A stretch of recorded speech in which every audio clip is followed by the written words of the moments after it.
Hey everybody, I got some mail. You're watching Value Vinyl with Mark.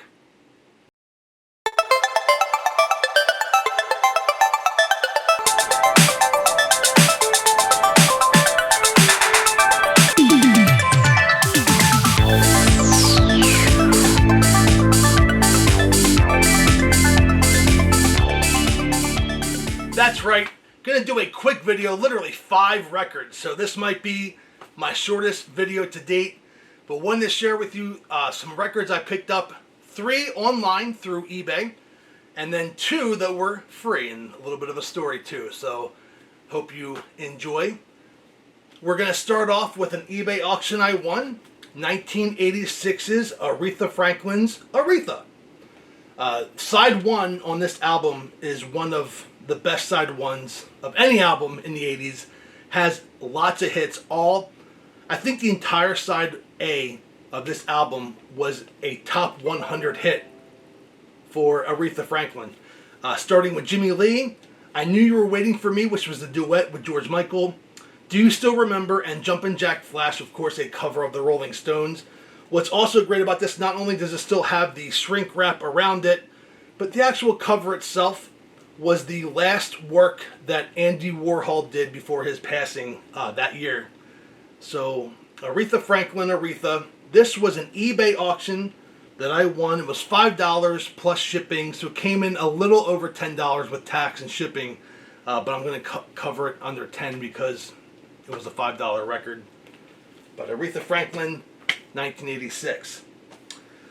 We're going to jump up a couple years and go to 1989 for Martika. And of course, Toy Soldiers. This was the album that had Toy Soldiers on it. Some good hits on here. Cross My Heart, Toy Soldiers, and a cover of I Feel the Earth Move. Martika had a couple albums in the late 80s and early 90s before she kind of stepped out of the public eye. This was an eBay auction that I won for $10 with free shipping. So a little bit over $10 with tax. Governor Shapiro gets his cut.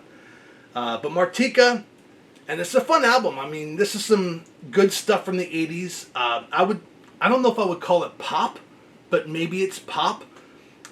Just upbeat. A lot of the music is upbeat. Toy Soldiers, of course, is not an upbeat song, but it has a deep meaning to it.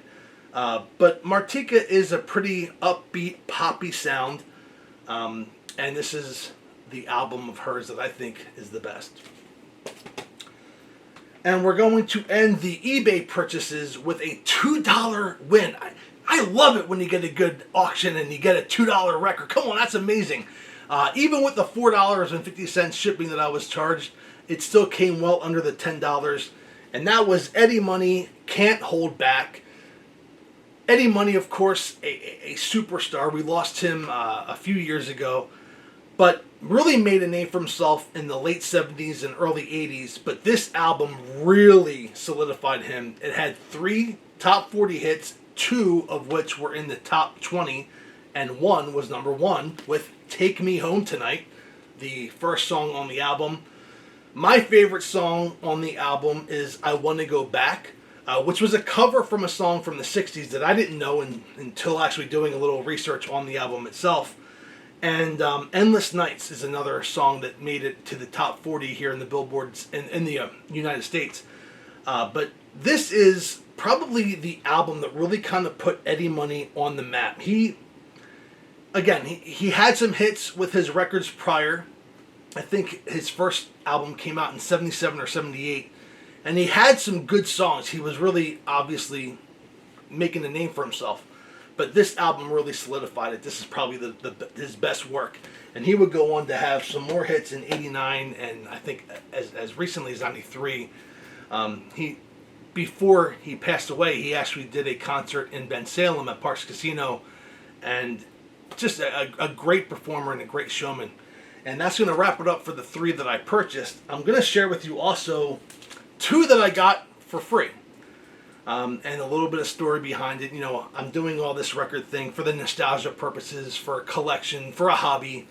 But I have the Rolling Stones, England's new hit makers, on mono.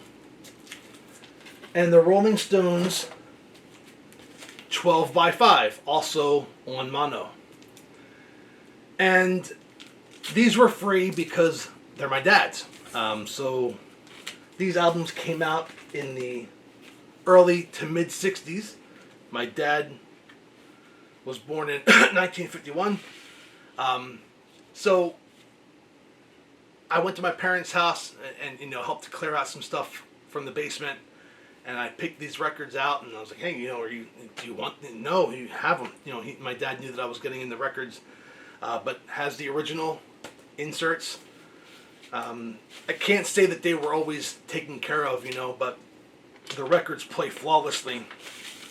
But I had mentioned it in another video that I love the records that tell a story. I get a lot of these at the flea markets and a lot of them at the record stores and the bargain bins because they tell a story. And one of the ones that I think is my favorite is the Duran Duran album, where some girl or boy had written "sexy" on every member of Duran Duran.